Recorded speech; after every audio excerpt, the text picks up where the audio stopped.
हाय students, hi बच्चों, welcome to my new session. आज हम सीखने वाले, जैसे कि हमने कल सीखा था, सेल किसने डिस्कवर किया, वो कैसा दिखता था और वो किस काम का है। आज हम पढ़ने वाले हैं सेल किससे बना हुआ है। तो जैसे कि आपको पता ही होगा, सेल एक सबसे छोटी चीज़ है जो कंसिस्ट करती है।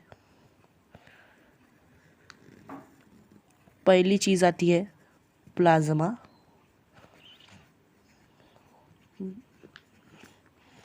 मेम्ब्रेन।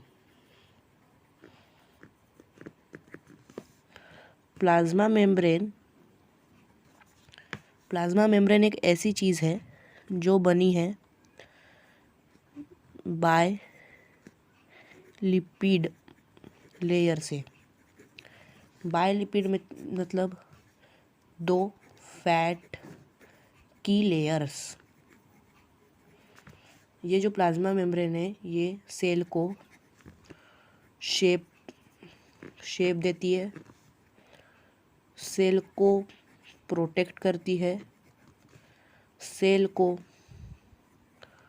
सेपरेट करती है आउटर इन्वायरमेंट से। इस प्लाज्मा मेम्ब्रेन के कुल 4 प्रकार होते हैं। 4 टाइप्स ऑफ प्लाज्मा मेम्ब्रेन। पहला है परमिएबल, दूसरा है इम्परमिएबल, तीसरा है सेमी परमिएबल, चौथा है selectively permeable.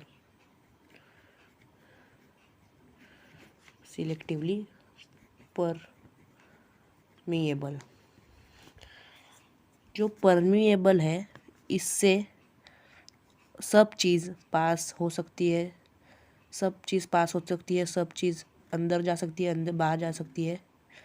All thing can pass like food, air, gas etcetera. जो इम्परमिएबल है, इम्परमिएबल से कुछ भी बाहर नहीं जा सकता, कुछ भी अंदर नहीं जा सकता। सेमी में सिर्फ कुछ अंदर ही आ सकता है, बाहर नहीं जा सकता। सिलेक्टिव परमिएबल में जो सिलेक्टेड है वो ही अंदर बाहर आ सकता है, अंदर बाहर आ सकता है। ऐसा कुछ है हमारा प्लाज्मा मेम्ब्रेन। फिर उसके अंदर एक चीज़ आती है, उसका नाम है साइटोप्लाज्म। एक ऐसा सेमी, जो साइटोप्लाज्म है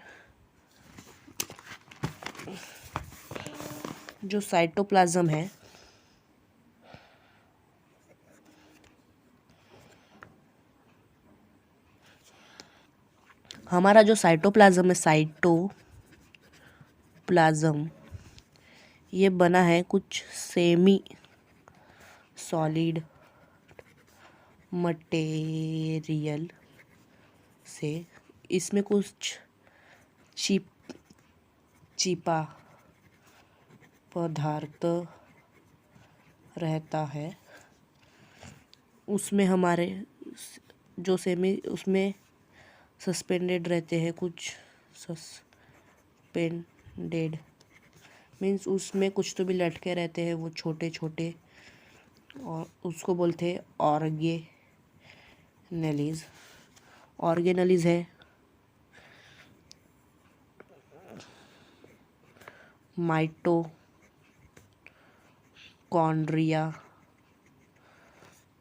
lysosome, placid, vacuole, RER, rough endoplasmic reticulum, SCR etcetera.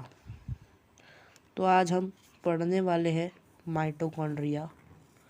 इसे हम फैक्ट्री ऑफ पावर भी कहते हैं, पावर हाउस ऑफ सेल भी कहा जाता है।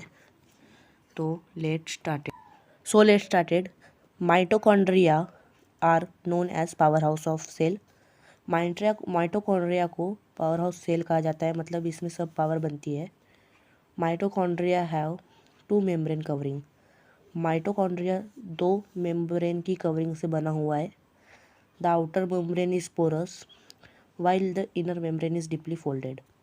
मीन्स जो आउटर मेम्ब्रेन है वो थोड़ी सी पोरस है, उसमें छेदीली है, पर जो अंदर की मेम्ब्रेन है वो डीपली फोल्डेड है, मतलब उस पर बहुत सारे गुंडाड़ियाँ मार के रखी है। This fold increase surface of area for ATP generating chemical reaction. जो ये डीपली फोल्डेड एरिया है वो ATP means adenosine triphosphate. ATP means adenosine triphosphate. जो ये एंडोसिन ट्राइफॉस्फेट एटीपी है वो करेंसी है, पावर करेंसी ऑफ सेल जो माइटोकॉन्ड्रिया में बनती है। जो ये डीपली फोल्डेड सरफेस है ये एटीपी की जनरेटिंग केमिकल को जगह देता है, मीन्स उससे ज़्यादा एटीपी बन सकती है। The energy require for various chemical activities needed for life release by mitochondria in form of ATP. जो भी सेल को सर्वाइविंग के लिए पावर चाहिए रहती है, means cellular respiration etcetera, protein बनाने वगैरह के लिए, वो किससे मिलती है? एटीपी से, मीन्स एंडोनोसिन ट्राइफॉस्फेट, जैसे मैंने आपको बताया। ATP is also known as energy currency of cell. मैंने बोला ही energy currency of cell ATP को कहा जाता है। The cell body use energy stored in ATP for making new chemical compound and mechanical work. Mitochondria are strange organelles since they have their own DNA. Mitochondria एक strange organelle है क्योंकि उनके पास उनका खुद का डीएनए था। मैं आपको स्टोरी बताता हूँ ये कैसे हुआ। जब पहले 2 प्रकार के सेल हुआ करते थे। ये था ये था प्रोकैरियोटिक, ये था यूकैरियोटिक। जो यूकैरियोट था वो बड़ा सेल था, दिस इज़ बिग, एंड जो ये था ये स्मॉल सेल था। ये जो डबल से बताता हूँ, ये जो यूकैरियोट था ये बिग सेल था, यूकैरियोटिक, और जो ये प्रोकैरियोटिक था ये स्मॉल था। इसके पास बाउंडेड ऑर्गेनेल्स नहीं थी, मतलब इसके पास कवर्ड वाली ऑर्गेनेल्स नहीं थी। इसके पास बस एक ऐसा न्यूक्लियस था और कुछ डीएनए और कुछ राइबोसोम थे। बट इसके पास माइटोकॉन्ड्रिया,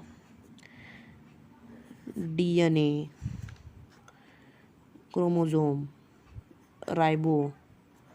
राइबोसोम सब कुछ था। Ribo, DNA,